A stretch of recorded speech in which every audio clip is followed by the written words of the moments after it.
What is going on, everybody? Welcome in to a late edition of Talking Huskers and Huskers Live, because I had to push it back because my internet wanted to not cooperate yesterday. But the show must go on. We are here on Wednesday, and we got a lot to talk about. As y'all know, Mike Ekler now actually officially hired as a special teams coordinator. We've been talking about it a couple of weeks about how we were surprised it hadn't happened, but now it has happened. So we're going to break down that. Rocco Spindler, who we broke down last week and a little bit the week prior, has committed to Nebraska, the Notre Dame offensive lineman. That was a huge one. That was a big one. I'm excited about that. Monster. And absolutely. And we're going to dive into a little bit of the, the other talk around, spring game stuff, whether there is a spring game, Nebraska being big spenders in the NIL front. Surprisingly, very, very highly talked about in terms of how much they're spending, which kind of we all wanted, and get into a little bit of Matt Rule's comments on Saturday about, kind of the state of the program and everything. So, but again, I'm joined here, but with Brian Moore from the Cornhusker Huddle. What's going on, Brian? Not much. How are you doing, sir?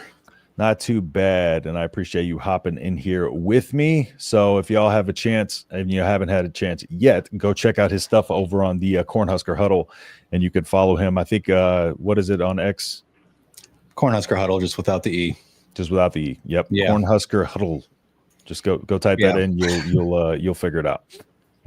What's going on, Andrew? Appreciate you hopping in here. Justin has been absent from his usual haunts, just throwing up a flare. I think he was in here yesterday or last week. Friggin' AOL CDs. Hope all this is well. This may be the best staff we've had in Nebraska in years. Only time will tell. Yeah. Appreciate you hopping in here. Mike, Ekler, like our linebackers, couldn't use a little help too. Yeah. Outside linebacker coach over at Tennessee as well. So with that being said, let's just dive right into it with the Mike Ekler talk. Now, of course, we talked about this a little bit last week. Again, just kind of the speculation around it. Again, surprised that they hadn't made the hire yet. But just, overall, what's your thoughts? I know you had a chance, to dive into Ekler just a little bit. But what are your thoughts overall on the hire? And, what are some of the things that you learned about it? If there was a home run hire, this was it. This was probably, I think, not only just from a fan standpoint, the number one guy we all were clamoring for as the special teams coordinator. But I think probably for Matt Rule, too. I think this was his number one guy. We've got numbers we can dive into later, but this is a monster hire. And one number I'll jump into real quick is the year before Ekler showed up at Tennessee, their special teams efficiency was 93rd. Yeah. And they were 11th immediately the year following, 2nd, 36th, and 9th. So they had basically, in 3 or 4 years, they had a top 15 special teams efficiency ranking. Nebraska is like 126 one year, I think. So I'm so freaking pumped about this hire. Yep. Yeah, and I broke down kind of the PFF numbers, too, of their special teams kind of before he took over and then after he took over. Just did an incredible job. Like, it showed up all over the numbers, all over the PFF numbers and everything. And I think, we could talk a little bit about what Matt Rule talked about on Saturday when he was referencing the special teams. And I'll get your take on this. He said that schemes, weren't the issue, that it was a lot of long snapping issues. That was a lot to do with. But when he talks about schemes not being the issue, like, I understand that to an extent. But my take on it is, like, our special teams just has not been aggressive in terms of we're not returning punts. We're barely returning any punts, whether they're inside the 5-yard line or not. It's been mind-numbing to see, us field the ball at the 5-yard line and, or field the ball with nobody within 10, 15 yards of them and fair catching it. It's like they fair catch it as soon as it's off the punter's leg, I'm fairly confident they were basically told to just fair catch it immediately. I mean, IGC wasn't a great or even a good punt returner. Yep. But even when he had 15 yards, like you were saying, he's fair catching it. And then the few times he did return it, he was like totally ineffective. He seemed lost back there. Yeah. I'm surprised Jacory wasn't back there more often. I mean, he didn't get a lot of opportunities, but I thought he brought something, a little spice or something to that kick return or the punt returns that we should have been using him more.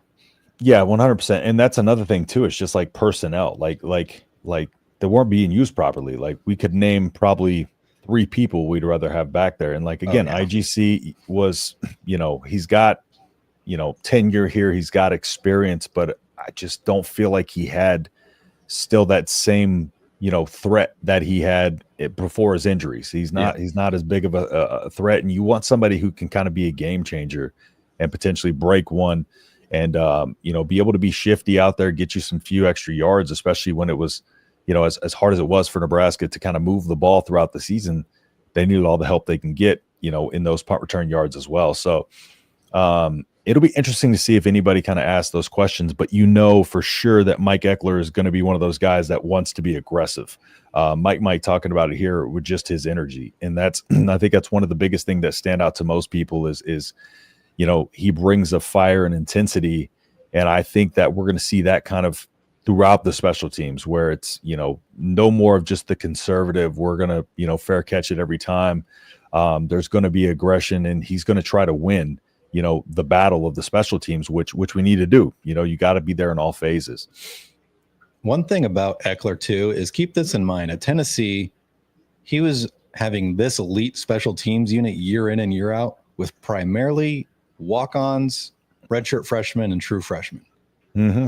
And Nebraska was playing upperclassmen like IGC, for example. Yep. Gifford, I believe, was on the punt. Was he on the punt return or punt team? One of the two. But they were playing with a lot of upperclassmen, and they were just completely anemic. Yep. So there's a lot of data to support that Ekler is going to be the guy to do the job. Now, you might not be able to go out and say, hey, we're going to play a bunch of walk-ons and freshmen now because of the 105, but you're still going to be able to have some younger guys there. Absolutely. Yeah. And that's one of the biggest things too, is like, finding some people who are specifically going to be able to go out there and play with that, that edge on the special teams who may be vying for playing time, a little bit further back in the depth chart and just trying to, go out there and make a play. But you got to put your best players on the field. And I just feel like we didn't do that in terms of the return game. I feel like even though we had a dedicated special teams coach, it's almost as if we, would have been the same off if we didn't have one. Yeah. And now him coming in, he's probably going to have his focus specifically. He kind of coached outside linebackers and special teams over there. So now he's going to have his focus specifically on just the special teams and have an opportunity to just kind of turn everything around completely. The one thing about Mike that I read in an interview recently that he had kind of reshaped his coaching career. Where at Nebraska, he was the outside linebackers coach. Yep. Then he went to like USC, North Carolina, Georgia. He went all over. But he basically said, okay, I'm going to be the best damn special teams coach in America. And then he honed in on that. And he's made that like his mission where I'm going to be a special teams coordinator for the rest of my career. I'm going to be the best one at it. And he's completely changed his career trajectory. Yeah. And another thing too that I think will kind of benefit our special teams that isn't talked about as much as he's a great recruiter and he was great at talent, like just discovering talent or finding the talent while recruiting. So he's going to be able to come in here and be able to pinpoint players that fit kind of what he wants to do in that special teams unit and be able to kind of pick and choose his guys that he wants out there, because you got to believe he's going to have full control of everything that happens there. So maybe his eye will be able to come in here and bring some guys that he's like, no, we need him on special teams. We need this guy on special teams. And that talent identification will help a lot too. Speaking of talent identification, if you think back to when he was originally at Nebraska, this was his linebacker room. Levante David, arguably top 5 linebacker in NFL history. Yep. Will Compton, year 10 is in doubt, but he played 9 or 10 years in the NFL. Yep. Philip Dillard played in the NFL. Trevor Roach was a walk-on that had a cup of coffee in the NFL. That's 4 guys off the top of my head. Yep. Yeah. He can identify talent. He can identify talent, and his track record speaks for himself. And like you said, he just kind of wanted to commit to being the best special teams coach in the country. I think that's part of that fire, right? That competitive energy. Like he just wants to be the best, no matter what he's doing.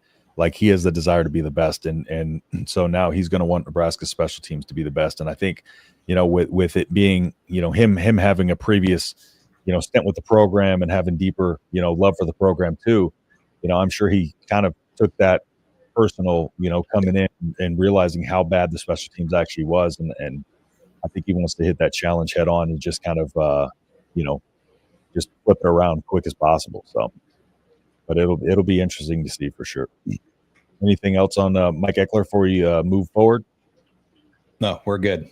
All right, cool. Let me go to some of the comments here. Or return the punt from our own 3-yard line rather than letting it bounce for a touchback. Yeah, that was infuriating. Just, I mean, if it's in the 10-yard line, like just let it bounce at that point. Dang, NM, New Mexico. I don't know what NM means. Do you know what? New Mexico. Is it? Dang it, New Mexico. It's a happy day. Pit snipe. I don't know what you're talking about half the time, but I love it. In 4 years, they had one kick or a PAT block. Nebraska had like 10. Yeah, it was. I have that data actually. If you really want to know the exact numbers, go ahead. Nebraska. Where was it? I have it on my sheet here. Sorry.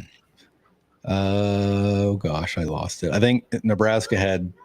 I think it was 7 blocked kicks, 4 blocked PATs, and Tennessee had none. Interesting. I had it on my sheet. I just totally lost it. And let's see. What's up, Caleb? Appreciate you hopping in here. BA Coaches Show. Thank you for jumping in. If y'all haven't had a chance, drop a like on the stream. Helps people get in here. Helps people see it on their feed, their algorithm. So, and we have somebody who was asking about, where is it at? Oh, yeah.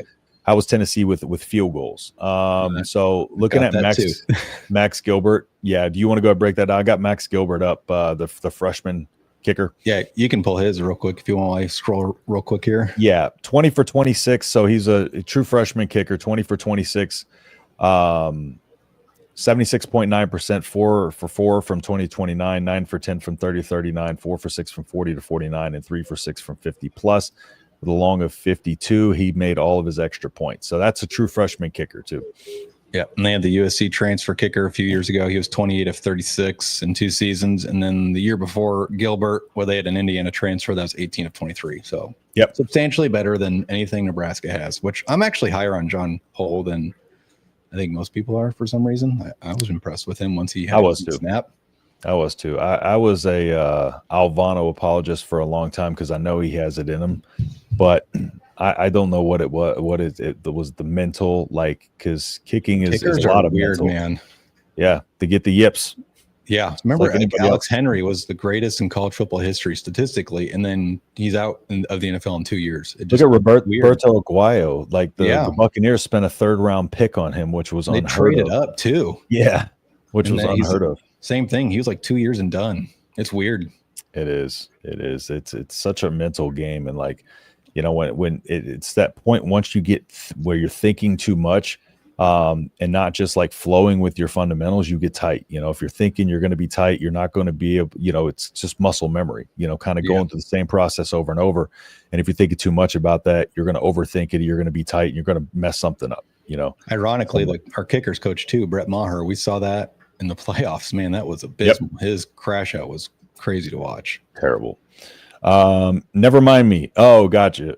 He's NM. Gotcha. So never mind me is not New Mexico. Good to see you, BA. Embarrassed to say I forgot about you. Dang. How dare you, Pit Snipe? Well, now you found it. We did smelling salts on MBNR the other day. Smelling salts. Those are a different animal, bro. Those, you know, those will make anybody kind of lose it. I don't think I saw that the clip of that, so I got to check that out. Maybe we can pull it up on stream in a second.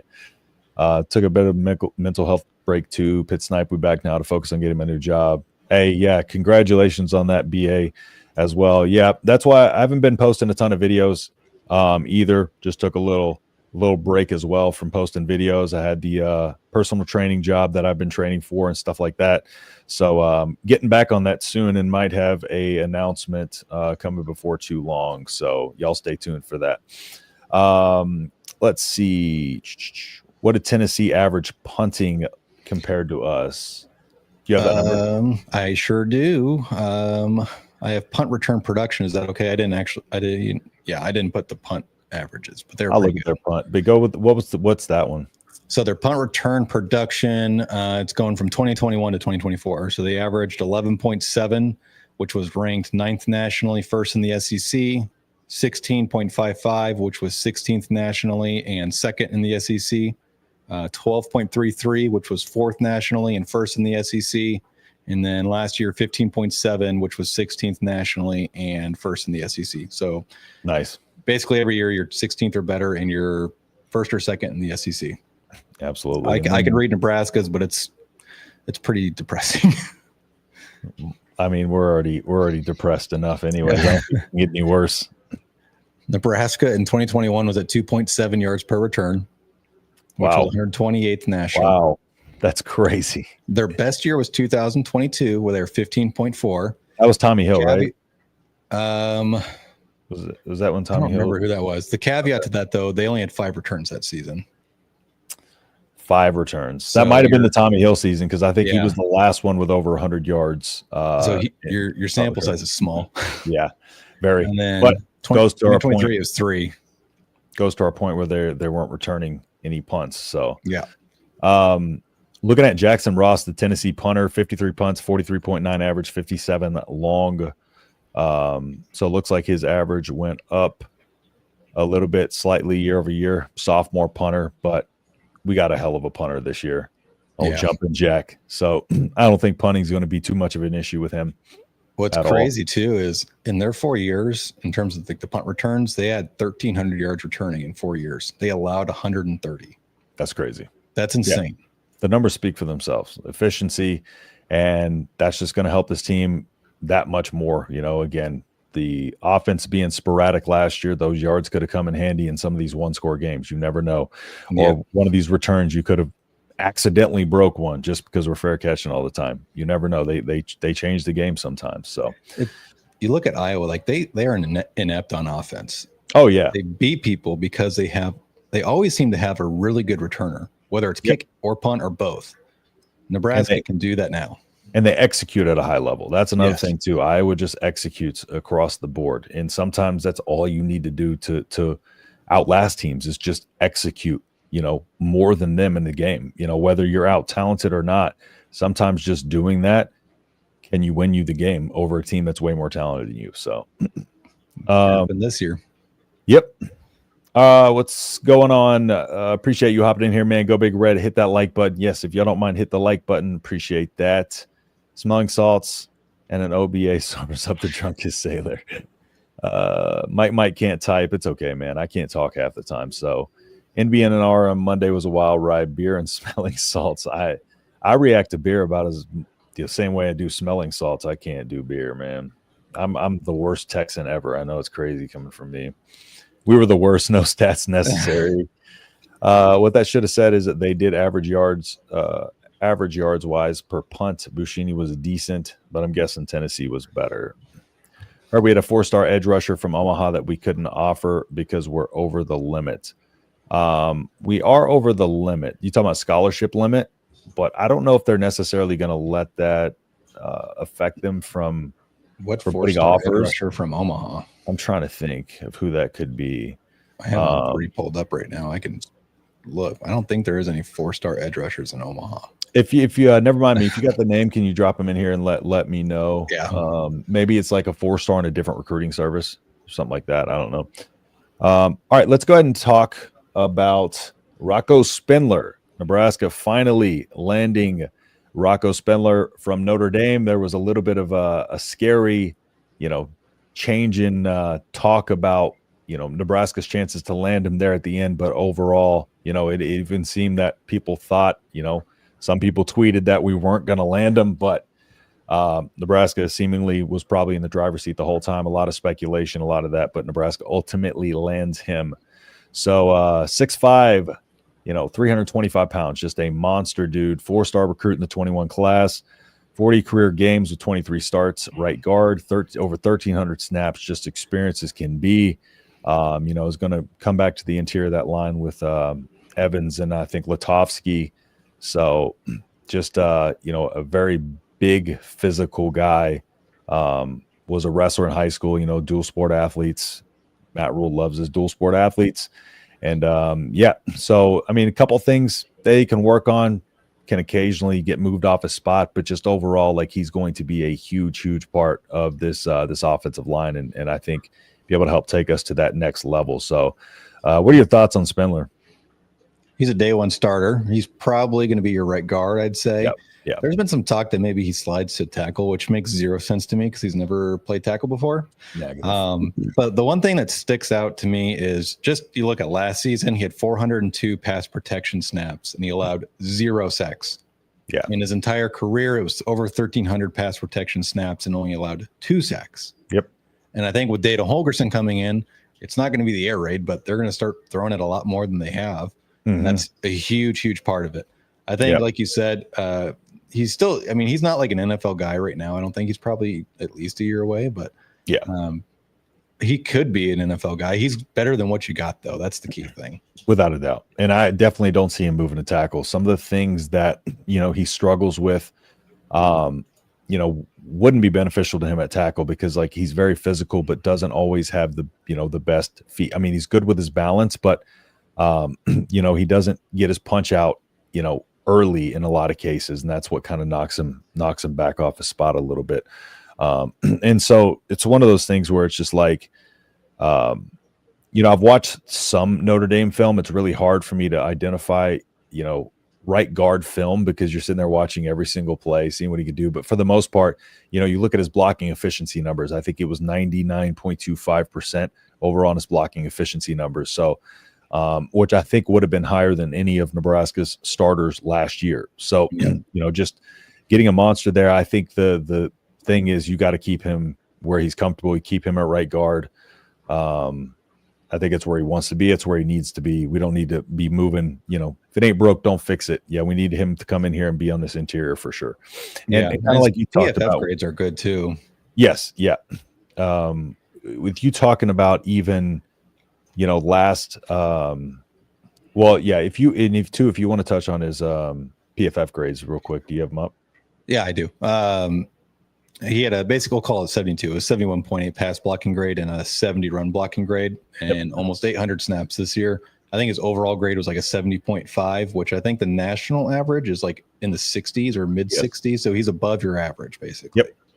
And great puller too. He's really good at pulling, on those plays where he gets along, he stays skinny along the line of scrimmage and really is able to get over and, his timing's pretty good with that too. So doesn't get in the way a lot. Like I said, he has really good feet, but he's going to be more of a physical, try to move you around type of guy, typical with your wrestlers. So, but I think he, fits really well along this interior. We got some guys who are now experienced. You got Latovsky and Justin Evans, like I mentioned earlier, talking about the center position. We talked about that last week. Could be Evans, could be Sam Sledge.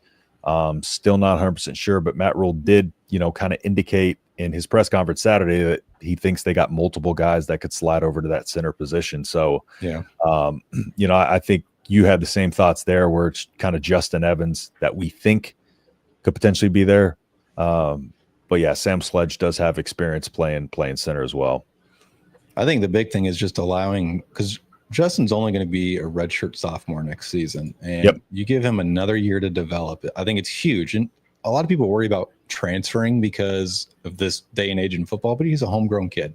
He is. And he's a legacy. And it's not like a Malachi Coleman, Jalen Lloyd situation. Like they weren't playing because they were getting recruited over. He's not really getting recruited over. He just needs more time to develop. That's all. Yeah, exactly. And his freshman season, I mean, he broke out pretty well just being thrown into the, he just kind of got tossed out there after all the injuries happened over the course of the season. And, had a really good freshman year, had some hiccups last year, but he got better as the season went along. And I think that's the biggest thing is as long as he's getting better and improving, I think we're in, for a treat this year with him and this line again, because, Raiola's been doing a great job, regardless of what, some people, I think for the most part, Husker fans have been, pretty happy with what Raiola's been able to do with this offensive line.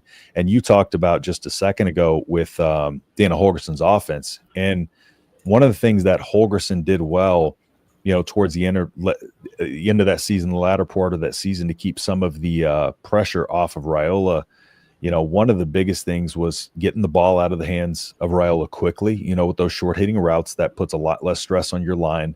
But then also, it was one of those things where it's like, his decision making was quicker and you have those linemen with those splits, and that changes up. You widen the splits out sometimes, you narrow the splits out sometimes. So it's like one of those things where it's like, that offense has a lot more variables about what you can do with your offensive line to put them in a better position. Because sometimes they're going to want, when they start spreading that field out wide and they want to come up the middle, they're going to widen those splits out just a little bit. It requires a little bit more athleticism from your linemen. But it's those little subtle things too that I think will go a long way into helping this offensive line improve, on top of the actual improvements that they'll make in their development as well. So anything else on Rocco? Oh, no, I'm good on Rocco. I was just going to say, like, the thing with Raiola is, like, he's improved year over year, that line. Yes. And people, like, truly forget, like, how awful Greg Austin was as an O-line coach and how awful your linemen were. Terrible. And so, yeah, I remember when Rule was like, yeah, I'm retaining Raiola. Everyone was like, are you freaking kidding me? But that's why he gets paid $10 million. Like, he knew and we didn't, and that's okay. Yeah, I was Raiola as an O-line coach. I did too. I loved him from the start. I never doubted that man at any point. And there was another thing that Rule talked about with the offensive line here. Let me see if I can follow that. Yeah, he said ton of opportunity this spring for the young offensive linemen who have been in the program. And to win in college football, you're going to have to grow your own offensive linemen. This is something I've talked about since I've been on YouTube. Is I firmly believe that offensive lines, again, have, more so than any position or unit on the field, they have to be a unit. They have to know the guy to the left and the right of them. They have to know their tendencies. They have to trust those guys. And also, when they grow together, as linemen at Nebraska, they also learn the quarterback, and the quarterback learns the lineman. And all of those things factor in. So it's like, it's not one of those things where you can, again, patchwork an offensive line together through the portal. So it was big that he mentioned that too, that, there's a commitment here to growing your own offensive line and not just kind of just trying to pull everybody you can out of the portal and kind of throw them plug and play into this line. If you want to do that, just go watch Colorado's tape. Exactly. And that was, that was one of the things I talked about when breaking them down over the offseason. I compared the two, and I was just like, they have to be a unit. They have to. Yeah. And that only comes from playing next to each other, game in, game out, snap in, snap out, and knowing each other. More so than any position, the offensive line has to have that. Absolutely. So, all right. Let's see here. I'm going to get into some of the comments. Where was I at? Sean said on-3ism rate him as a 4-star. Just maybe I'm blanking on. I have Nebraska's 2026 in-state recruits pulled up, and there's not a single 4-star offensive or a 4-star player at all. So I'm not sure. Yeah, I'm trying to think of anybody who could fit that. Never mind me. If you could get a name, that'd be helpful. The only one I could think of is maybe we're confusing Landon Von Sergen from Millard South, but he's an O-lineman and he's a 3-star. Essentially, yeah, but yeah, he's O-line for sure. So maybe so he said, I think he played at Central High. They were talking about him Husker online today. I don't remember his name. Yeah, so we'll try to figure that out and get to the bottom of whoever this ghost 4-star is. But yeah, I don't if it's talking about the scholarship limits, I don't think Nebraska's not. I don't think they're going to shy away from offers because of the scholarship limit. It's one of those things where you still got to throw as many offers out there as you can, and then be selective when you take those players in. So they're going to throw offers to everybody, as talented as they can get. Just trying to throw offers out there from, unrated guys that they want to 4 and 5 stars that they want. But then from there, you got to be selective. You got to know who wants to come on. You're going to have to turn some people away. So the offers, I think, are just going to continue to go out just like they always have, though. And I wouldn't like freak out about this scholarship limit thing. They may have like Rule say he's going to have 57 guys, is what he said, right? 57 like primary guys. You'll have 53 or so that are kind of your developmental guys. Yeah. He's going to break it up into kind of like an NFL style where he has the developmental guys, and then he's going to have like a roster, the 53-man roster like the NFL, and kind of divvy it up that way. And he did mention the scholarship numbers at 126, but he said a competitive spring will work those numbers out. And essentially what that means is they're going to weed out the individuals that don't step up and perform, because spring you can have as many as you want. It's just kind of you have to get those numbers down before the Mat drills are going to be nuts this year. Yes, they are. And so it's going to be, competition breeds excellence. So the numbers are almost a good thing because, that's going to, everybody's fighting for these 105 spots, and you got to know your neck is on the line, every single person on this roster. So they're going to have to, practice at a high level. They're going to have to go out there every day, perform at a high level, and play like their ass is on the line, because it is, unfortunately, I hate that it is that way, but it is going to bring out some excellence, kind of in them, and pressure makes diamonds, like they say. So we'll see who folds and who wants to kind of push harder. So, and a couple things he mentioned too on the 105 roster size. He says, still value having guys in the program that are good for the culture of this team, which is kind of one of his biggest, he's all about culture. He's all about, the most important thing. Yeah. If he has a 5-star who's not, committed to this team and is a distraction to this team, and a 3-star that is fully committed to this team, goes in practice, does everything the right way, he's going to choose the 3-star. Like, that's just kind of in his nature. Because he's right, that does impact everything else on the team when you have, somebody like that. So he's like, whether he could be a starter next year, I don't know. Talked about Roman Mangini going to be on the team. So Roman Mangini, of course, sophomore wide receiver.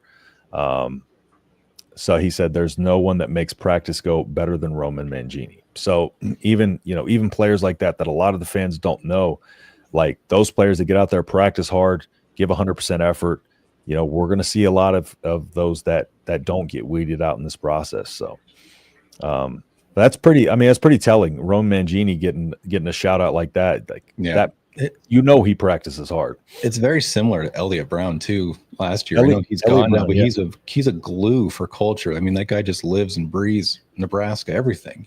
Those people are important.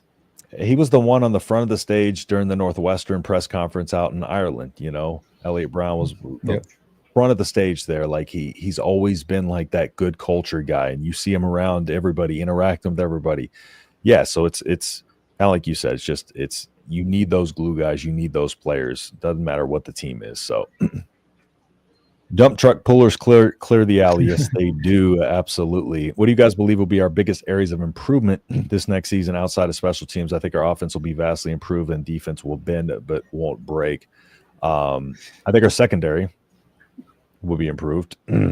Wide receiver room is night and day. Night and day. That's going to be, I think that will by far be the biggest improvement. If everything pans out on paper, but I think even if we get an average, performance of what we expect from that room, it's still going to be a massive improvement. Because I think go ahead. Between Key and Hunter and Barney, you've got 150 plus catches coming into your receiver room. Yep. I mean, that's substantial proven production that Nebraska didn't have. I mean, Banks was pretty decent, but Nayor was not even close to what we thought he would be. Nope. Yeah, and I expected more of Banks, but again, like I talked about, some on his film was just it just seemed lazy at times. His route running was very sloppy, and I don't know what happened because at Wake Forest, it seemed like there was a little bit more effort to get the ball out there. I don't know if it was because, I don't really know what happened with him. It's one of those things where it's like he was a great addition because the dude doesn't drop passes, right? Yeah, but he catches everything. But it's the desire, like it was not there to get open. I don't know what it was, but yeah. And then Nair was terrible. Nair couldn't catch anything. Nair's supposed to be this all around playmaker, and I think don't read your Senior Bowl highlights because apparently he's a top performer. That's crazy. I don't know how they got that conclusion. Just go look at the Iowa game and what happened there, and that'll tell you all you need to know about Nair. But yeah, secondary too, like you said, is going to be vastly improved, especially because I don't think Hartzog's going to play much. I mean, he may rotate in, but I don't think he'll be a starter. Yeah, and Gifford not being at safety, I think, is going to be a big addition by subtraction out there. I said that on one of my episodes. I was like, I think you're going to just see natural attrition be the best thing that happens for that secondary. Exactly. Get a little bit more athletic there at safety. Get some of these younger guys in here and these transfers in here with the new defensive backs coach. And I did a video on him a while back talking about the technique that he teaches. But we'll touch on that some more as the season comes along. We're breaking down these units. So. Yeah, the defense will bend but don't break. Yeah, I think it's just going to be an aggressive defense. I don't even think they're going to want to bend. I think Butler's going to want to just shut them down, get off the field as quickly as possible. I think it's going to be a very aggressive downhill style of defense for sure. Agreed. I'll go watch it again. Drop the name in the comments. All right, appreciate that. Never mind me. Thank you. What's up, man? Big Red Junkies hopping in here. Great stuff over there too. If y'all have not checked out their channel, which I'm sure all of you have, it's the Big Red Junkies. Come on now. Appreciate y'all hopping in here, man. Talking trash junkies, same old. Can the big money kids sacrifice their scholarship and just pay a developmental guy get a slot? So can the big money kids sacrifice the scholarship and just pay? So yeah, theoretically, I think that's the case. But are you gonna pay $60,000 for out-of-state tuition? Yeah, that's probably hard. The hard part is that's a lot of logistical stuff to get over, especially if you have, maybe you can try to do that with one person, but if you're trying to do this and bend with 10, 15 different players, I think it's going to be a mountain to kind of overcome that and figure out the logistics of it too. So I think they're going to be committed to kind of doing this the right way. So that way there's no hiccups in the process. So corn diamonds, new term for what Husker fans metabolize on every fourth down. Corn diamonds. I'm here for the game film, fellas. Go Huskers. We got some film coming your way. Don't worry. A lot of film coming your way this offseason. So yeah, I got, we got some stuff prepared for that as well. So look for Spindler to be a leader without a doubt. He's, naturally just with his experience and all that, he's going to be a natural leader out there. That's one of the things that I think is the biggest key. He's experienced. He's played a ton of snaps. This played on the biggest stage. Yeah, this line has a lot of youth. Yeah, and he's won. He's been part of a winning culture, a winning program. So, yeah, absolutely. I didn't see a lot of battling for the ball. I think you're talking about wide receiver. Wide receiver? Yeah, I didn't either. That's what happens when you have a 24-year-old as your wide receiver coach.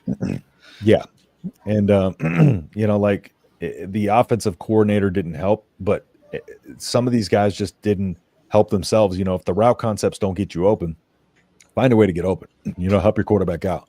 Like I said, I just seen a lot of laziness with the route running, and it was very apparent. And they talked about it whenever they were talking about the laziness with the pass blocking. I think Holgerson brought that up. It was just laziness all around. It's almost like these guys weren't being pushed and weren't being held accountable for the laziness that they're putting out on the field and out on the film, which is very surprising to me, because if this is a team that's founded in practicing hard, playing hard, you have a unit that's not, then yeah, that's really surprising to me that they got away with that for as long as they did, as much as they did.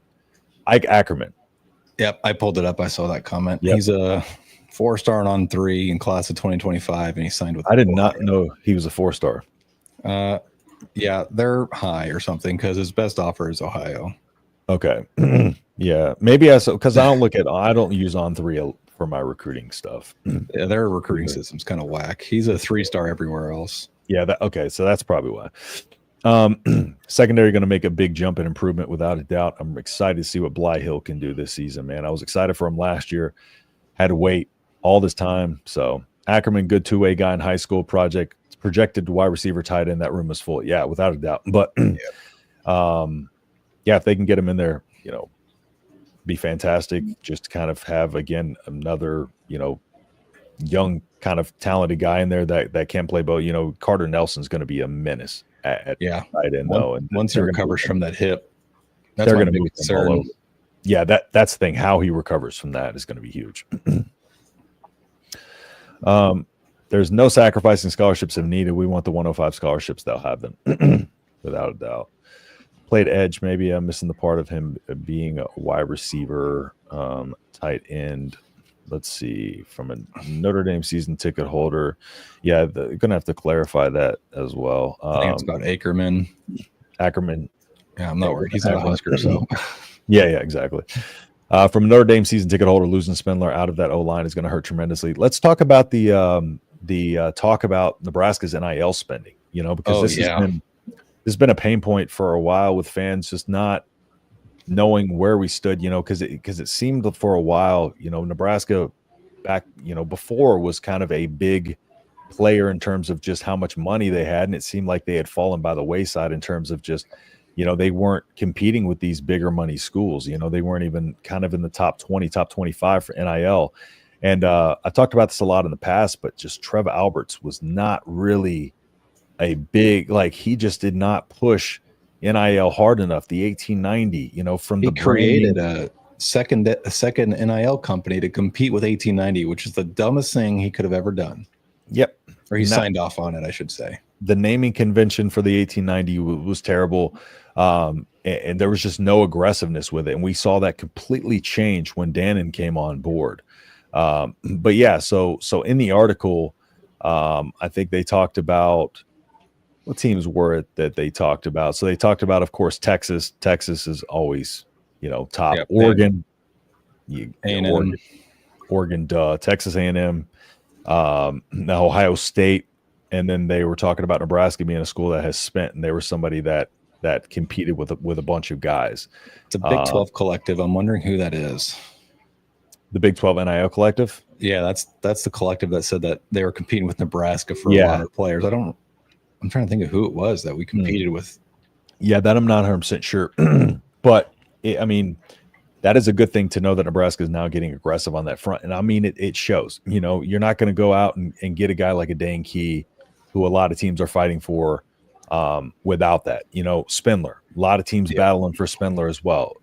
You got Michigan battling for some of these guys. They're going to pay big money. So what were we going to say? Spindler's market drove up substantially. His dad went on record saying that they had at least one offer of $1.5 million. Damn. For a right guard. That's a lot. Which is insane. That's a lot. The market value for a right guard's like 800 at a high end. That's a lot of money. So we know Nebraska, we know they didn't offer him 1.5, but we know Nebraska's probably in the 1.2, 1.3 range. Yep. They'd have to be. They had to have been. Otherwise, yeah, because, at the end of the day, money is a factor. It may not be the only factor, but at a certain point, especially as an offensive lineman, you don't see those type of numbers. So, if you're getting them, you're going to take them. So, yeah, Nebraska definitely had to be up there spending with them. That's probably why we heard teams sneak in late. They were just probably throwing big money at them. Virginia went crazy with O-line NIL spending this portal cycle. That's why I think they were really in it. You don't want to go play for Virginia, for God's sakes. No, absolutely not. But they pay you that's about the only way they'll be able to get you. But yeah, I think Rocco definitely made a good amount of money on that. And that also might be, maybe Nebraska probably doesn't spend a whole lot of money, more money on offensive linemen. So I don't think we can expect too many maybe big splash gets on the offensive line anymore. But I still would like to get a tackle. I think they probably spent at least, what'd you think, $2.5 million on him, on Pritchett and Rocco. Yeah, I would probably say somewhere in the 1.82 mil range. Shoot, Rocco, they had to have spent over $1 million, no question about that. Yeah, Pritchett, I'm thinking maybe like 1.4, 1.5, but yeah, so probably in that 2 mil range for sure. What I found interesting too was in this article here where these collectives are speaking anonymously, the market for a receiver, just to show you how much Nebraska spent on Hunter, on Gilmore, probably not as much on Gilmore, but on Key especially, they're saying the average price is anywhere from $500,000 to $900,000. Yeah, an SEC collective. And Nebraska came out hard with the wide receivers. They were throwing big money at these receivers, and I heard that too. Talked about that from the jump, that they were just coming out aggressive with these receivers, and they were throwing money at them, and they were spending big. Yeah, they were spending big on these receivers. So I think they're doing the same with the high school recruiting too. The 2 borderline 5-stars they brought in this weekend, those guys are going to be $1 million.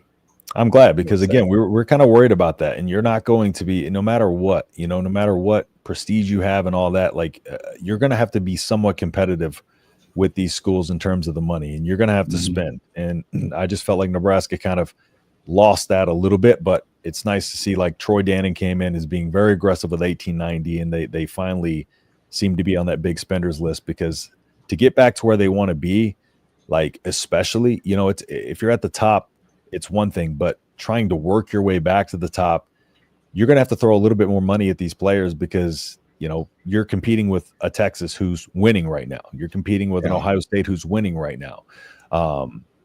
So you can't come out here and lowball them and then still expect them to come. So yeah, Nebraska's going to have to outbid some of these teams, which is good to see that they actually can. And then also, with as much as they've spent on the wide receiver room and the O-line room, like, still being committed to being able to spend on high school recruits too. That means the NIL is doing a lot better than it was over the last few seasons, for sure.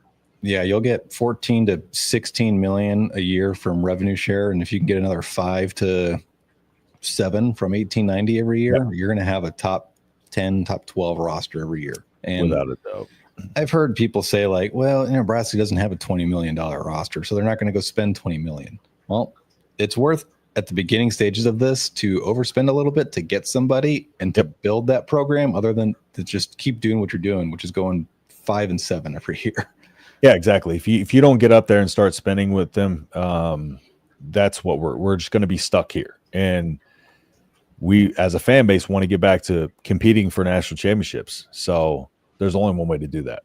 Yeah, like I said, I don't care how much prestige you have. I don't care how much, like, you're not going to have that many players of that high of caliber that, like, are just like, I want to go to Nebraska because, so going to have to spend big, and I'm glad that they are. And got to spend money to make money. That's the saying, right? Exactly. We may not like NIL, but you got to play the game. Exactly. What I read, source questionable, and you was going to match or beat any money offer for Spindler. He wanted to be active for spring ball and Nebraska's loose admission requirements for grad transfers. Interesting. I like that. That's you got to overspend to secure your offensive line. You overspend a little bit, because if you're 9 or 10 wins next season, you can go out and probably spend the same price on a guy that's probably better. Yep. That further now proven you can win. Yep. That further proves that aggressiveness. We're looser than Michigan's. Yes, 100%. Michigan, I mean, beating out Michigan for a couple of these guys too. Nebraska has the advantage of fans. Athletic pays for itself. The town, I'm from, the Panhandle, couldn't be further from Lincoln and still be in Nebraska. No population loves our team more, without a doubt. Without a doubt. And we got some really good donors, for sure. Would be interested to hear your thoughts on an argument against us being the Indiana of 2025.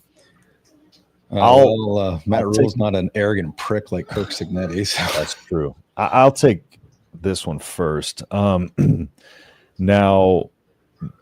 the Indiana, you talking about the Indiana of last year, maybe? That's what I think he means. Yeah. Okay.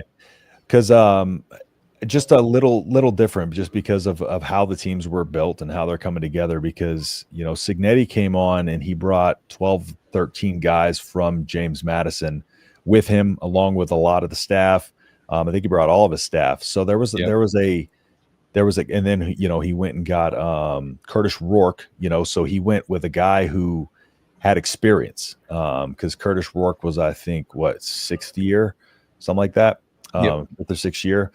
So what he wanted to do was come in and just win now. So that's what he did. He went after guys who were productive, because he knew at Indiana, like, I feel like they have to win now to be able to get on the map. You can't come to Indiana and start like a slow build. It's a team that's going to get lost in the shuffle. They don't have all their NIL goes to basketball. So I think they had to come in and have a splash season like this. So Signetti did whatever he could. That's why he brought, his assistants over that he knew. He brought a bunch of players that he knew, that knew the coaches, and then went and got a quarterback that had a ton of experience. And so, like, he was trying to be that flash in the pan, like, we're going to start winning now to get our name out there, our program on a higher, echelon in terms of some of these players.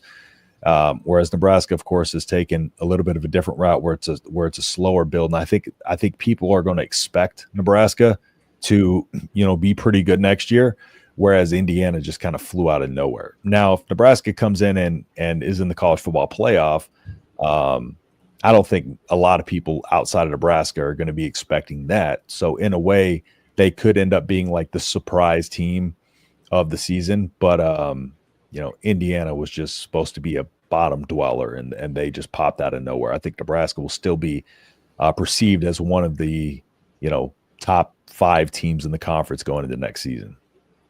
I would agree. I think their strategies, Cignetti to Matt Rule, are polar opposites. Yeah.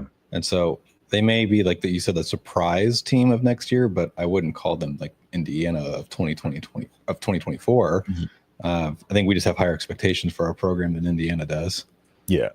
And so definitely the potential there to surprise a lot of people, though, because I don't even think a lot of our fans are expecting us to go to the playoffs. Naturally, I mean, I'm not expecting us to go to the playoffs. I think it would be a surprise to all of us included, if that were to happen, for sure. So yeah, there's steps to this. Let's get 8 or 9 and then just keep going up. Yep. Let's be the 91 at Nebraska of 2025. Indiana shot the moon, succeeded, and we'll see how it goes from there. Yeah, that's the one thing too. Let's see if Indiana can keep that up. You have to sustain it. That's a sign of a good coach and a program. If you can kind of get up there and then hold your weight up there, because once you lose those players that knew the staff, once you lose those players that you knew from JMU, and lose, the quarterback, Curtis Rourke, what do you have from there? And that's going to be, how's their recruiting? How's their development? Like, those players were kind of already developed.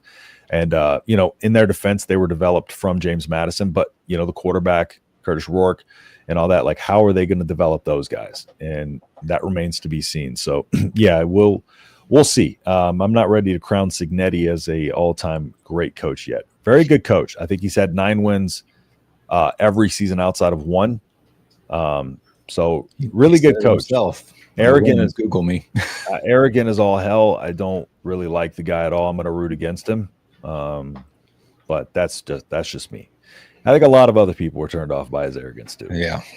So what happened with that transfer that committed to come here, then a few days later decide not to? Killebrew is his last name, I believe. Oh, from Arizona. Yeah, I think you and I talked about that like 3 weeks ago. Yeah, he was doing some crazy stuff. There was a lot to that story, but yeah, that one's probably was kicked off the team, I would say. That's for the best, for sure, absolutely.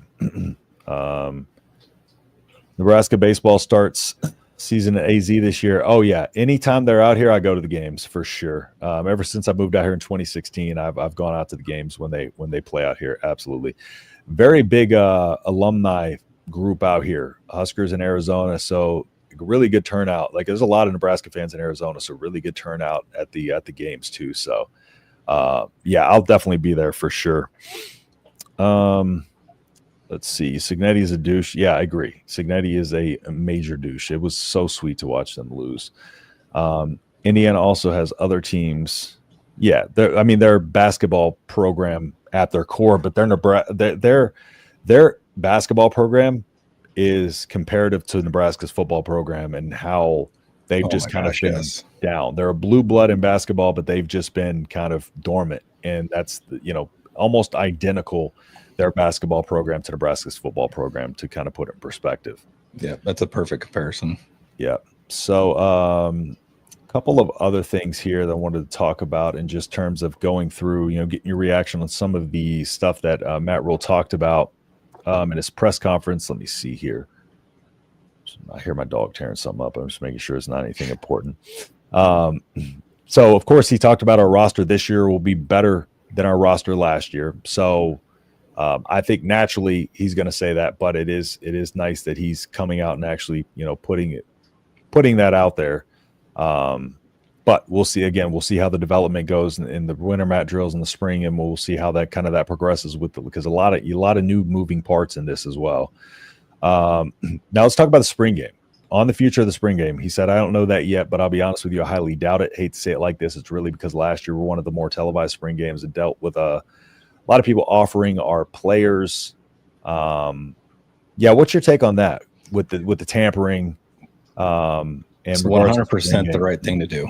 100% the right thing to do. I don't see a reason to publicly and for free broadcast your talent.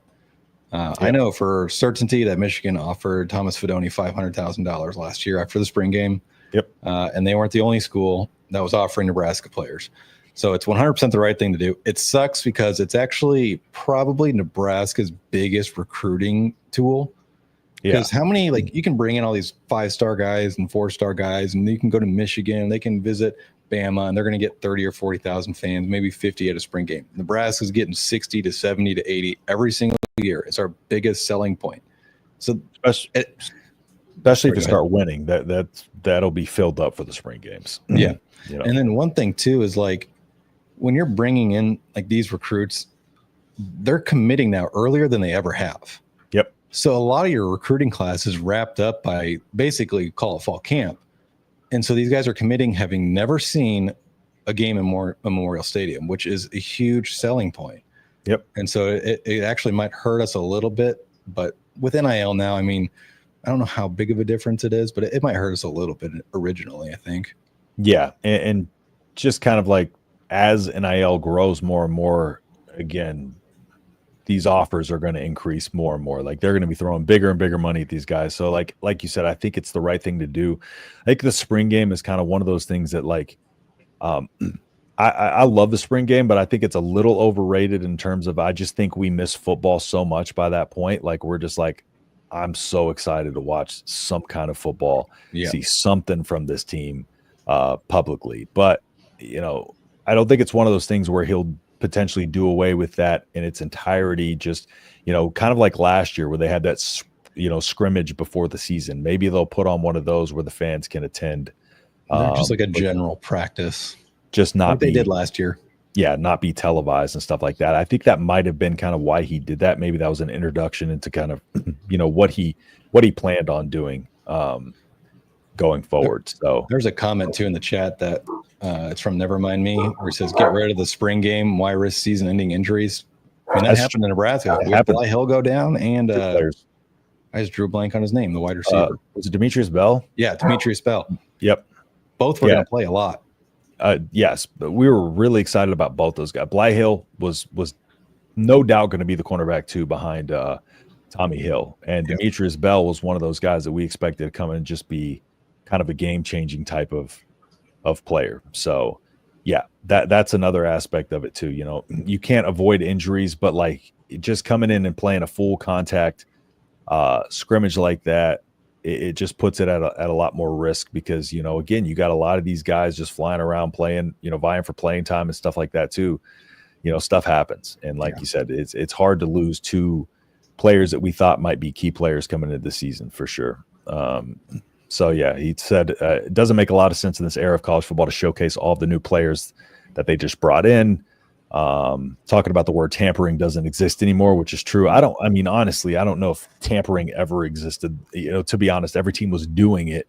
But nobody was. Might as well call it communication because it's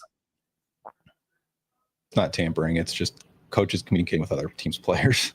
Exactly. Yeah. And then too, like, go ahead. Like in the NFL, like if you tamper, like remember, I think it was Miami that tampered with Tom Brady, right? And then they lost some draft picks. Yep. There's no repercussions from the NCAA. They may as well not exist anymore. No, the investigations take years. Like they are, when it comes to investigations by the NCAA, by the time it hits, we've all kind of forgotten and don't care anymore about, you know, it's just like, it's just so, the NCAA's ran so poorly, and it's never going to get better. So like, what's the point of, you know, worrying about trying to go after these teams for tampering? Just try to avoid it at all costs. And that's exactly what he's trying to do. So talk about the D-line. We talked about that for a little bit. He mentioned that going to be hard to replace Ty Robinson, of course, but feels good about the guys we have. Excellent defensive line coach coming in, which is true. Big worry, just the interior of that defensive line. I think that's the biggest concern still. I think your edges are good. Your interior is outside of RVP. I don't know how much you got. Exactly. So that might be something we still need to address in the portal. Not sure what we're looking at in terms of talent left out there, but got to figure that out. Yeah, it's definitely going to have to bring somebody in though, because you can't just, you know, roll Riley Van Poppel out there. You cannot just come in with him, and you got to have a couple of guys. So hopefully they'll be willing to kind of bring in a couple of dudes there for the interior defensive line, because Big Ten, you got to have guys in the interior. So can't be weak there. Absolutely not. another thing, talking about what he looks for when players come to visit. And this is another thing I talked about. This is why I want to touch on this. What makes them the right fit? He said, I can handle anything, handle guys that make mistakes, guys who lose their cool. Where'd they go? Okay. Guys who lose their cool and yell at me. I just can't handle lack of gratitude. Shares that the talent speaks for itself when the guys are on visits, but it's how they treat people and are grateful for what Nebraska has when they are there that stands out. And this is kind of what I was talking about before, where it's just, you have guys on campus now that you're bringing in, and not every single guy you bring in to visit from the portal or anything like that is a guy you are trying to land. It's an interview kind of process for both sides now, because they have to be so selective. And that's another reason why I was just like, I'm not going to sit here and record a video 5 times a day on every single rumor, every single visit, all of that stuff just gets tired and played out because of that. You really don't know who they're really after. I mean, you can pick a couple of guys, your Dane Keys, of course, and stuff like that. But a lot of these other guys, they're bringing a ton of guys on campus and not necessarily going to extend offers to them. So there's a lot of portal guys they brought in that after like a day there, they're like, we are not going after that guy. Yep. Because it's like people think it's just for the team, for the player to come visit, and then they're like, oh, we're missing out on all these guys. That's not the case. We don't even realize how many offers that they're not putting out to a lot of these guys they brought on campus. So we don't actually know the rate of guys that they're getting that they offer. But I'd venture to guess it's pretty high right now, especially with the amount of money thrown around. But yeah, everybody was talking about we're missing this guy, we're missing this guy. I was like, I don't necessarily think it's the case. It's different. It's different now. It's interview for both guys, for both sides. No spring game is fine with me. Make the day a meet and greet, toss around the fan and cheer practice. I'd be cool with it. Yeah, I think just kind of, make some kind of fan engagement out of it. Still get people out there. But yeah, do something just a little different. So that way, I mean, it's really smart of him to get ahead of it too. People they're ripping him for doing it. Some people are, but I guarantee you there's going to be a lot more bigger schools that are following suit here soon. Without a doubt, especially if some of their players start, going missing after the spring games for sure. I like how he's getting ahead of it. Let's see. Get rid of the spring transfer window easily solves the problem, and you fans need the spring game. I mean, that would be nice if we had the option to get rid of that spring transfer window, but also we need to utilize that spring transfer window as well. I don't think the players need that. I don't think you can get rid of it because you're bringing in a lot of dudes from this first portal cycle. And like you said earlier, Nebraska's at 126? Mm-hmm. So they need to drop 21 players. Well, they have to have somewhere to go too. Place to go. So yeah, and that's going to happen after spring. That's more beneficial for the players too. I get we love the spring game. I do too, like I said. But at the end of the day, if it saves some players from being taken away, that's a trade-off we're willing to take. And I think right now it's hard to look at it that way because we can't point to a player and be like, oh, we lost this person because of the spring game, but if it happened, if we were to lose, let's say Dane Key because of the spring game and somebody came in and offered, just something crazy like that happened, we'd be like, I don't care about the spring game anymore. It's just exactly, it's not worth it. So there's kind of a counter to that, but yeah, I do kind of see the sentiment of why people are upset for sure. Spring game is about the kids. You and I will have other activities. Yeah, I agree, Pit Snipe. Those scrimmages are happening regardless of fans and cameras. Injuries are unavoidable. Yeah, but if you can kind of take away another, lessen the odds by taking away another thing that caused a lot of injuries, because I think the spring game last year was the biggest culprit of our injuries in terms of our offseason, one specific thing. We had a couple scrimmages and stuff like that. But look at the spring game. I think of any scrimmages they had, I don't think we had any other injuries out of any but the spring game. Maybe some practice injuries here and there. Say if people want to do a spring game, maybe just do 30 minutes and you're putting your third and fourth team out there. You're not playing Danke and Raiola. You're playing your true backups. But to their point, if you have someone that's damn good, they're going to get robbed from, some Michigan will come calling and offer them $600,000 or something. Exactly. Yeah, but to their point, to the point, injuries are unavoidable. Yeah, 100% get that. But yeah, so I get both sides. I get where the junkies are coming from. I get both sides of the coin there. like I said, it's just one of those things where if I think if he sees it, because rules all about the fans, all about the kids, all about that. If he sees it as a big enough problem to get rid of the spring game, I think like he would know best that it can become a big issue for us. So can you imagine the heat the athletic department is talking about from boosters, alumni, and former players? They need to cancel it. If they need to cancel it, 100% agreed. Yeah, they're going to cancel it. It's just a matter of time. Yep. Need you on the show soon, Justin. Hey, I appreciate it. Thank you for hopping on here, man. Thank you all so much. Great show. Appreciate y'all. And again, if y'all want to go check out Big Red Junkies, follow them on X. Check out their stuff over there. They're doing great things too. So look forward to having them on the channel this offseason too. I'll be having them on at some point. UCF did it. Don't throw things, donkey. Here we go again.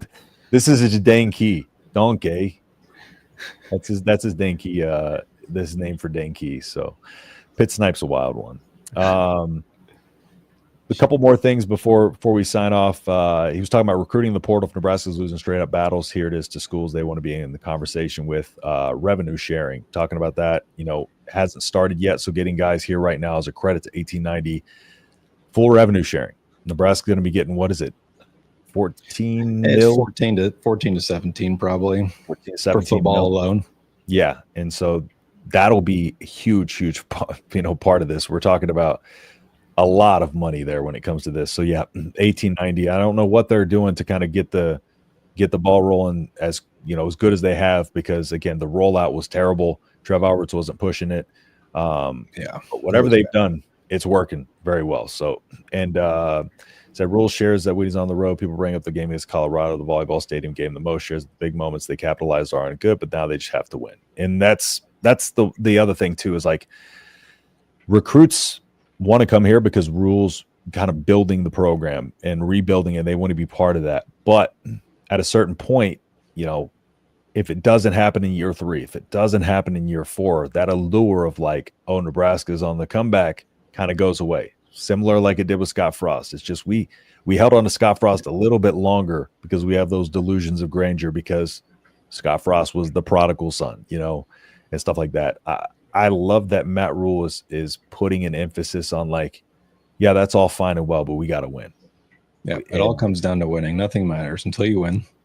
Yep, and that's what's going to be able to put us on par with those other teams, and not have to maybe outbid some of these teams to get some of these players, because now Nebraska's going to be a winning program. They have that to offer as well too. So Matt Rule hopes to see Dylan's offseason. Before he makes the team, he has to make it his offense, and before he makes it his offense, he has to make it his receiving core. Now, that's one of the things in terms of Raiola I think he does a very good job at. He's really good as a leader. He's talking about mastering himself. He said getting quicker, getting his weight to the proper weight, continue to learn the offense, mastering his fundamentals. I don't think there's a harder worker than Raiola when it comes to just a student of the game. But when he talks about, what's your takeaway from that? When he talks about, making his offense, and before he makes his offense, making his receiver core, like what's kind of your takeaway there? What do you kind of think he's alluding to with that? I think it's just about really getting to gel with his receiver core so that they understand, basically, without having to communicate, that they're always on the same page. You see it a lot where quarterbacks, Travis Kelce, for me, I'm being biased. Travis Kelce and Patrick Mahomes are like on the same wavelength. So it's like that's his tight end room, or his really wide receiver room. And they just be able to read each other without having to make motions with their hands. It's just understanding that you're on the same wavelength. Exactly. Yeah, because that's everything. You got to have those guys that you can look to, like, and trust. Third down, fourth down, games on the line. Like, who am I looking for? And learning his receiving core, learning to gel, he's going to be able to identify who those guys are. And again, I think he's very good at building relationships. He's a great peer recruiter. I think he's really good at building relationships. So I don't think that'll be too much of a problem for him. When it comes to kind of getting the fundamentals down and stuff like that, he's got one of the best QB coaches there is with Jeff Christensen in the offseason. And so I don't think that's going to be too big of an issue. Learning the offense, that's, again, it's a more simplified offense this year, but when it comes to this receiving core, a lot of new parts there. So it's definitely going to be a process for him to learn those guys. But I think making an emphasis on that, I think it's going to make a huge difference. And not only that, because the team is just, the wide receiver core is much better than it was last year in terms of talent. So yeah, and he's like a film junkie too. He has like a war room, from what I've read, that has just monitors and all this crap everywhere. Where he just basically sits in a dark room and just film study. Yep. And he was, organizing practices with the, receivers and players last offseason. So, yeah, it's definitely one of these things where I don't think that's going to be a problem with him. It was reported that he got 90 of the teammates there on Saturday while the recruits were visiting for workouts and throwing sessions and all that, while they were all visiting too, which is pretty awesome. Yeah, that is. So he's doing the right things. I think Matt Rule just wants him to continue to build on that and not get complacent. So, all right, Justin, how's training going? It's a young man's game, right? Hey, my shoulders are kind of feeling it. I had a hard training day yesterday. Hour hitting the bag hard, and then my coach put me through circuits afterwards. So that was fun. I got more training tomorrow. So it is a young man's game, but got to do what you got to do, man. I keep trying to convince myself I'm young, but it doesn't work too well now.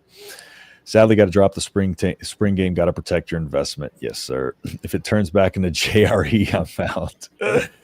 Way too long with Frost. Exactly. Has at least 57 IQ points on Rogan. Man, Rogan. I just think Rogan flip-flops too much, man. I don't know, man. Rogan. I loved Joe Rogan before, but I feel like it's kind of went. I don't know. The show's gotten a little. Since everybody's become a fan, it was better back in the day when nobody knew about it, or barely anybody knew about it. So I'm in Oklahoma. I want some Nebraska football, not Fight Club. We're in Oklahoma. Let's see. Shawnee. All right. Just touching on some of these comments. Like, thought I had to go, but I'm sticking around. I love this conversation. DR was being pointed out as the first person to own last year's ginormous playbook. Think it would really be an issue. Yeah, not at all. Because he was also, talked about as being one of the, first people in the building 2 hours before, they're even supposed to be there. I think a lot of that comes from his dad. His dad probably instilled that from him, that this is what you got to do. You got to be a student of the game, especially at the quarterback position, and especially at a program like Nebraska. You have all these expectations on you.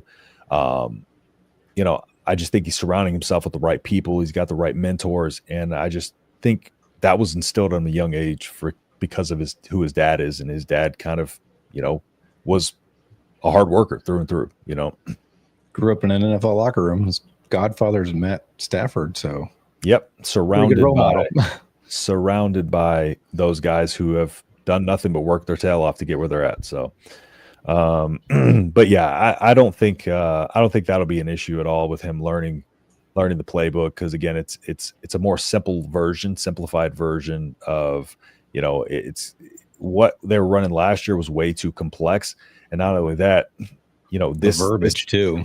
Yeah, this time around he's had more time to even work on learning this offense than he did with last year's offense.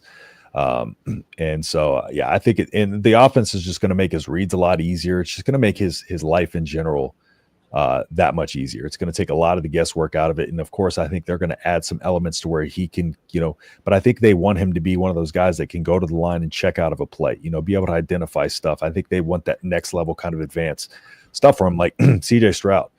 CJ Stroud talked about how the NFL was easier for him in terms of when it came to that type of stuff, the playbook and stuff like that, because they had him doing so much stuff out on the field, almost being a coach out there, changing the plays and doing this, that, and the third.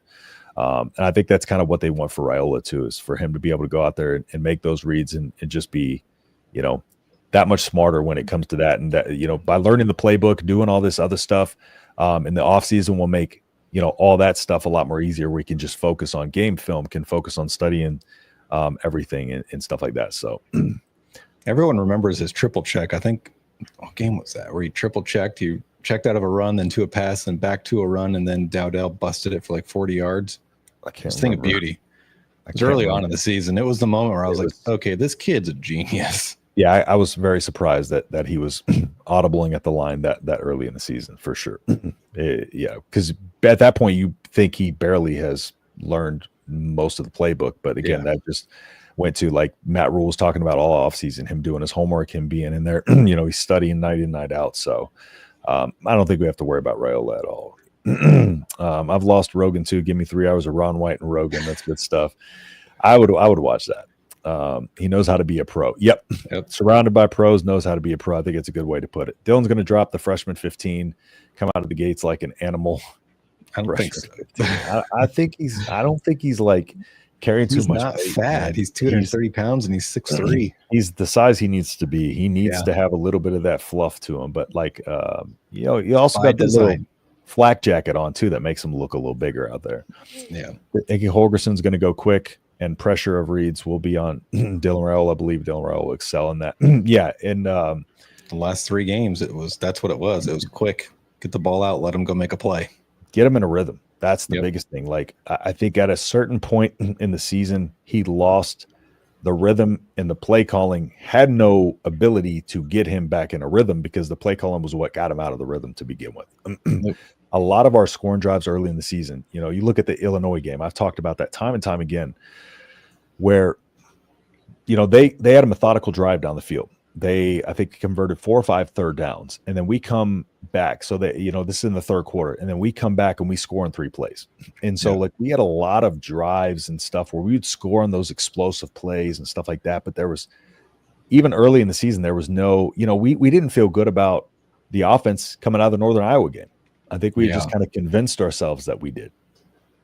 Yeah, I never really saw anything. That Northern Iowa game was an eye opener. It really started for me after that Colorado game. Actually, that second half was terrible. Bad. I was in the stands like, what the hell am I watching? This offense sucks. Yep. It was very concerning. Putting that perspective afterwards, one of the touchdowns was a pick six. The other one was on that, bobbled ball by Ramir that could have gone either way. So when you think about it that way too, like now it makes sense, and then we scored on Illinois and some explosive plays. It's like, I think we were kind of buying in a little too much from some luck we were getting early in the season. Surprisingly, believe it or not, luck, using that word in the same sentence as Nebraska. But, I just think that luck ran out. And then the second half of the season, we got exposed. That offense got exposed for what it truly was. So, Holgerson really just came in there. He's like, I'm going to get the ball in his hands quickly, take the pressure off the line, and give him options. Again, we're talking about that read. He did miss to Banks, but, had Banks open in the end zone, but kind of had that read and then was able to turn around and check it down to, I believe it was Emmett Johnson. Just having extra reads like that instead of 3 routes going 25, 30, 35 yards down the field with no check down option. The route concepts were just mind blowing. Like when you rewatch a game the day or two later, like, what are we doing with our receivers? It was so weird.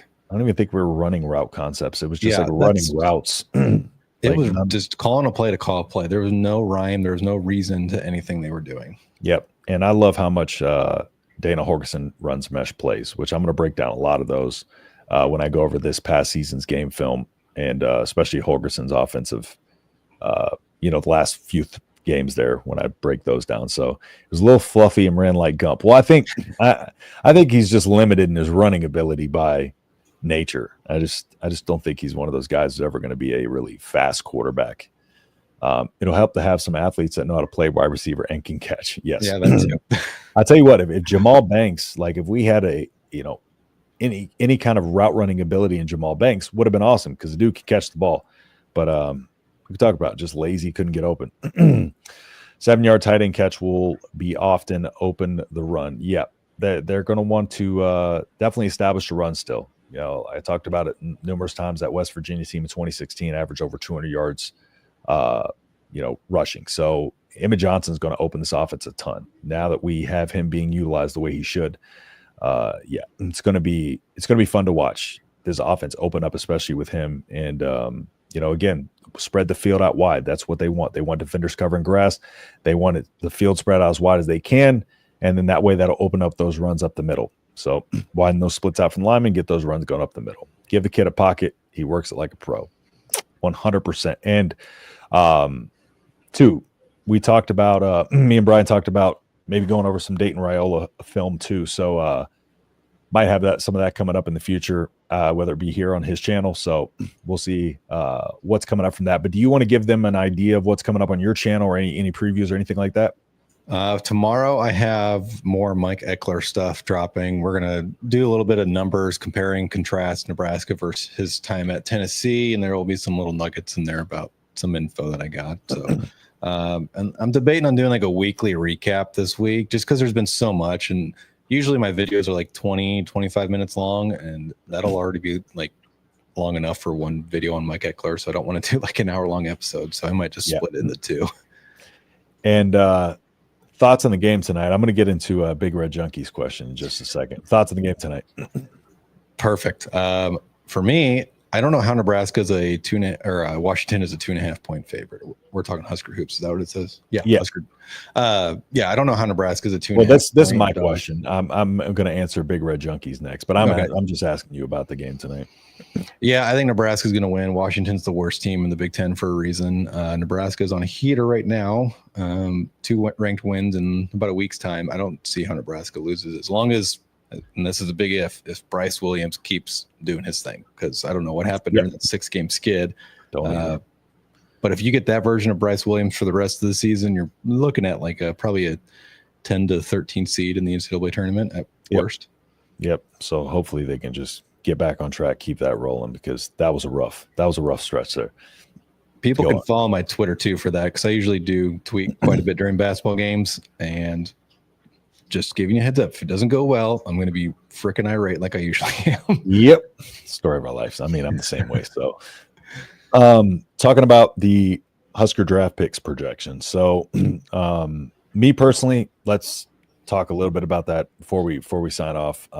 Ty Robinson, to me, I'm thinking 3rd, 4th round. I don't know if your take on that. So 3rd, 4th round, of course, the combine hasn't happened yet. So we could see these change. The draft stocks will move a lot. Fedoni, I'm thinking Fedoni's more of like a 5th, 6th rounder. I was thinking he might be like a 7th round flyer or UDFA, because 2 or 3 major knee surgeries. I think that might scare some people away. I think he'd need to really show out in the combine. Yeah, he needs to run like a sub 4.65 40 probably. Yeah. I mean, that'd be fast for a tight end, but after 2 knee surgeries, if you go out and run like that, that'd be pretty impressive. The problem with Fedoni is he's not very like agile. Like he's more of like a Gronk tight end than anything. Yeah. And I think a lot of that, his ability to cut and stuff was affected by potentially by his knee injuries too. So maybe I'm just giving him a little extra credit, talking about 6th round, because I'm a Fedoni fan. I love Thomas. I'm a little biased. I'm a little biased to Fedoni, but I could see 7th or UDFA for sure. Tommy Hill, I would say Tommy Hill's probably about a 5th rounder. What's crazy is he was borderline a 1st rounder at the start of the season, and I know he got hurt at the Senior Bowl, but he was getting absolutely destroyed in practices like the whole week, even before he tweaked his hamstring. I mean, the clips were bad. It was bad. I watched a few of those. Like, he was getting his hips turned the opposite direction on short little routes too. There was one where I can't remember the receiver. They're on the goal line there. He ran a whip route, and Tommy was like completely lost, and the quarterback made a terrible throw. I think we're talking about the same one. Yep. Yeah. I was like, what is going on here? And someone just completely ripped me in Twitter for it, but I was like, oh, this guy gets paid. It was bad. It was really bad.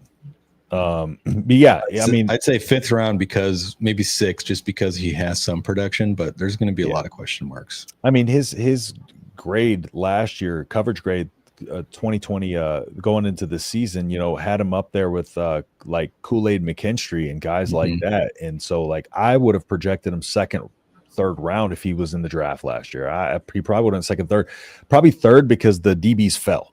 Like there wasn't, the first DB wasn't selected until like pick 28. So that was just a late, round in terms of how the DBs were falling off the board. Nash, 6th, 7th. I would agree. I think I could see someone taking him maybe like late 5th, because he has a pretty substantial, resume in terms of consistent production. He's kind of unique in his size. Like there's not a lot of guys that are 6'3", that are 325 pounds, that are true clogs in the middle. At least I don't think there are that are going to be available later in the draft. So someone might sneak up and grab him, but I'd say fifth at the absolute highest. And probably the rest, I would say UDFAs. Oh yeah, I don't think there's anyone else other than those that we talked about. Absolutely not. Fedoni UDFA, still projected New England first or second. Definitely not first or second. Absolutely not. Sip says that a lot, Steve Sipple. I don't know what the hell he's smoking. I would say third at his highest, maybe. You gotta keep in mind he's a 6-year senior. Yeah, so he's got 5 to 6 years left of his prime. A little older, yeah. He'd need to show out. Oh, dad jokes. We're in here with the dad jokes, the junkies. Gotta have somebody with the dad jokes. He needed to show out in the combine. Think the knee is affecting his blocking inability. I to an extent, yes. A lot of it looked like he was just so over his toes. You know what I mean? Like balance outside of his frame. Yeah. But I think his knees had a lot to do with kind of his development in all of those regards, you know, too. So I think they indirectly affected his overall game, but they shouldn't be affecting his blocking now, but unless it's, you know, when he's kind of pulling through on one, you know, because again, that inability to shift directions, change directions was a big issue for him. Donnie's left leg shakes like a newborn. Every time he cuts on it, scouts see that stuff needs a year of intense rehab. Missed 3 awful blocks in Senior Bowl. Eye test set effort. Yeah. He missed a big one too in the Pinstripe Bowl. My poor guy. On the first. Man. Yeah, I feel bad for him. I did too. But, I mean, that guy was he was ranked higher than the guy in Vegas, the Raiders. What's his name? Bowers. Oh, Brock. He was Bowers, rated higher than Bowers coming out of high school. Yep. And just that's what injuries will do to you, man. Yeah, it's tough, but the mental fortitude that he had to battle through those, man, I'll always be a fan of Fedoni for sure. Yeah, so can't knock him. Nope. All right. Well, been about an hour and a half, so went a little bit over, but we had a packed show to talk about. So appreciate everybody who hopped in here, spent time with us. As always, y'all make it fun for us. And like I said, some announcements coming soon. And I'm getting back on the video content here before too long. I was taking a little break while I had an opportunity while I was working on my training and stuff like that. I've been super busy with life, but y'all know when I'm back after it, I'm going to be back after it with the best content y'all can find on YouTube, hopefully. So, Brian, anything else before we head off? If you need some good follows for the basketball game tonight, follow me on Twitter because I'm going to be going crazy. Yep. Go follow him on X and watch him either meltdown or celebrate, or both, a little bit of both. Sometimes I'll do a little like review too. Like if I see something that's really bad, I'll like pause my TV and I'll record it and post it on Twitter because I'm a basketball junkie. So that's my big thing. And you can see me and him argue probably on Sunday about the Super Bowl because I'm a Chiefs. Oh, yeah. Last Sunday was fun. So thanks for another great show. I appreciate you. You're stronger, harder, brother. Hey, appreciate y'all. Thank y'all so much again. And we will be back on Tuesday next week. So internet issues this week kind of pushed the show back. But yeah, Tuesday, 6 p.m. Central next week. We will see y'all there. And with that being said, see you in the next video. Peace.